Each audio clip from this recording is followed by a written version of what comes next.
Hello बच्चों, let's have a look at the question दिया, the age structure of a population influences population growth because. इस question में बताना है जो एज स्ट्रक्चर होता है वो पॉपुलेशन की ग्रोथ को किस तरह से इन्फ्लुएंस करता है। सो की कॉन्सेप्ट की अगर हम बात करें, सो यहाँ पे अगर हम बात करें about the age structure of population, ठीक है, ये चीज़।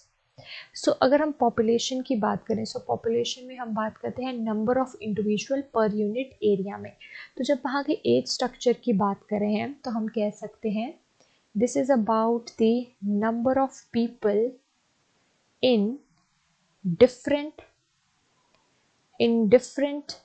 एज कैटेगरी, यानी उस पॉपुलेशन में कौन सी कैटेगरी में कितने लोग हैं, ठीक है, एट गिवन टाइम, किसी गिवन टाइम पे उसे हम कहेंगे as structure.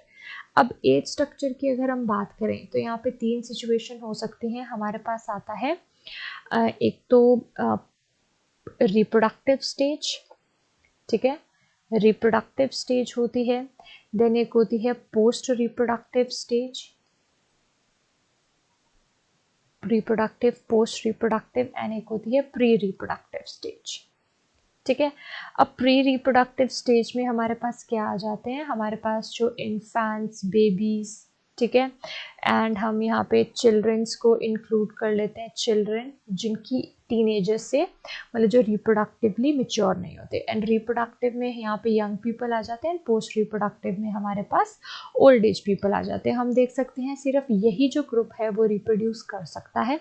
So as structure इसीलिए ज़्यादा ज़रूरी होता है क्योंकि डिफरेंट एज ग्रुप की डिफरेंट रिप्रोडक्टिव कैपेबिलिटीज़ होती है। हायर रिप्रोड्यूसिंग कैपेबिलिटीज़ हमें कहाँ देखने को मिलती है, यंगर पीपल में देखने को मिलती है, ठीक है। मेल्स एंड फीमेल्स दोनों की हम बात कर रहे हैं, ना ही प्री रिप्रोडक्टिव स्टेज वाले कर सकते हैं, ना ही पोस्ट वाले इतने ज़्यादा मेच्योरली कर सकते हैं।